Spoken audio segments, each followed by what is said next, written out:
The New Orleans Pelicans are an interesting team to look out for coming out of the All-Star break. At 33-22, the Pelicans are currently in 6th place in the Western Conference, tied with the Phoenix Suns for 5th, and they have won 7 of their last 8 games heading into the break. Zion Williamson has been leading the charge for the New Orleans Pelicans this season, and it seems like the best is yet to come from him. The real Zion, I know we good to go when I'm like not 100%, but 110, 115%. Williamson expressed to the New Orleans press about his health after the team's Wednesday night victory over the Washington Wizards. When I'm doing things that aren't normal constantly, that's when I know I'm back to where I need to be. So I'd say I'm about like 93% right now.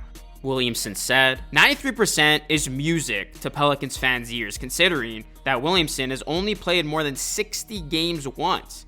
The best part about Pelicans basketball this season is that Zion and Ingram have been healthy. Williamson has played in almost 80% of the Pelicans games this year, averaging 22 points on 58% shooting, while Brandon Ingram has been averaging 21 points per game while leading the team in assists with 5.8 per game.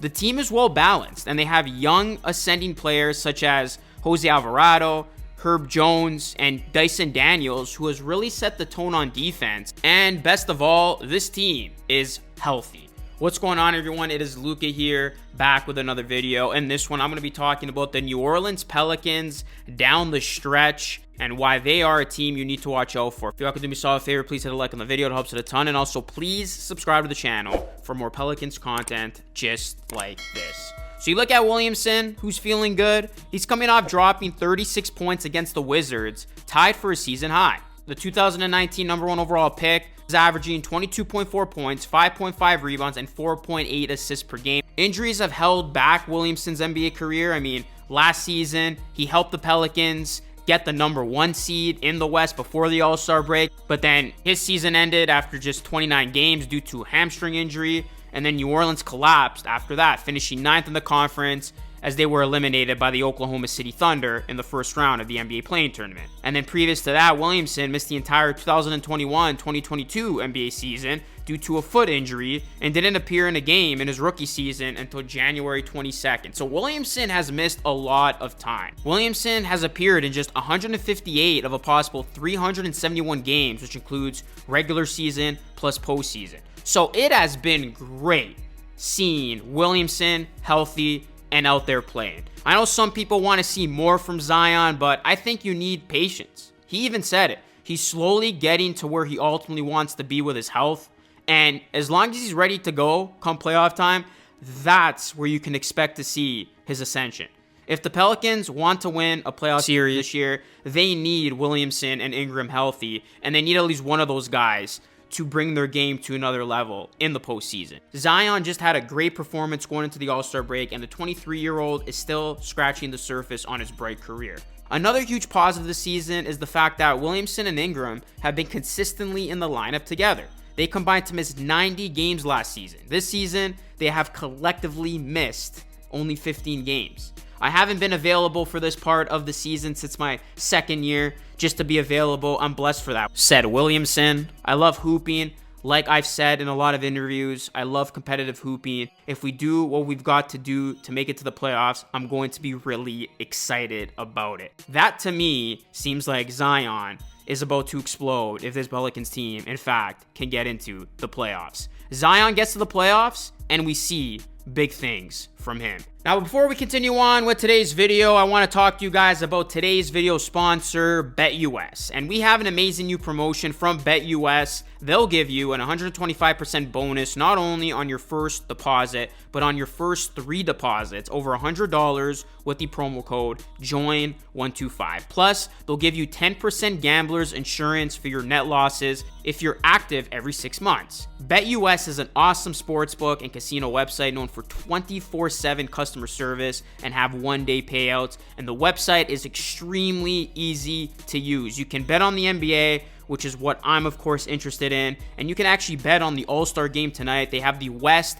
as slight favorites over the East, and they'll have the lines for Thursday's games when NBA action resumes. So get in on the action today, click the link down below, and join BetUS. Thank you to BetUS for sponsoring today's video. So there's no doubt that when you look at the West, it is absolutely stacked. It's going to be a gauntlet for any team to get out of the Western Conference. You can make a case for so many teams right now. But when you look at the Pelicans, the biggest strength is this team's depth and the talent they have through 10 on their roster. Their bench units are outscoring other teams by 3.3 points per 100 possessions, the second best mark among any NBA team. And take a guy like Jordan Hawkins.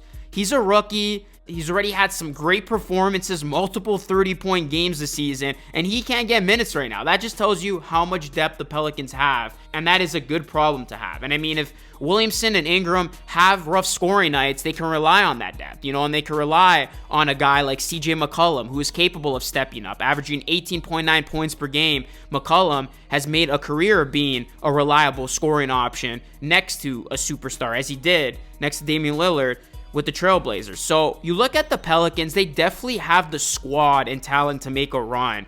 Their path's certainly not going to be easy, but another big thing the Pelicans have, which I really love about this team, is they got great size, and they can hang down low with Williamson and Jonas Valanciunas. And we've seen the Pelicans' size give teams like the Clippers problems in the past. So you stack up against this deep team in a playoff series that has size, and by the way, they're in the top 10 in 3-point percentage, ahead of teams like the Celtics and Nuggets, and the pace certainly slows down in the playoffs, and when that happens, it becomes a half-court game, and those elements are going to bode well for the Pelicans, especially if this is a team that can hit threes as effectively as they do. So you look at this team, the components to what makes them great. I think the Pelicans can serve a lot of problems in a playoff matchup.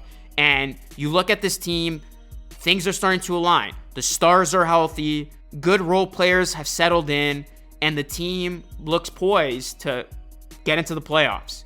And they are ready to prove that they belong when you talk about some of the upper echelon teams in the West. So I really like this Pelican squad. I still think they can still play a lot better, but I think this team is going to be one to look out for down the stretch here. And this is a team that you got to watch out for, especially if they could get one of those top 6 playoff spots. Right now, they're a full game up on the Mavs, but the Mavs have been playing really, really well. So if the Pelicans can hold on to one of those top 6 playoff spots, ensuring that they are in the postseason, I think they're going to be a tough matchup for anybody they go up against. So let me know your thoughts on the Pelicans, guys. What are your expectations for this team down the stretch here? Drop a like on the video. Subscribe to the channel if you aren't new. That is it for me. This is Lucas signing off. Thank you so much for watching. I will catch you all again in the next video.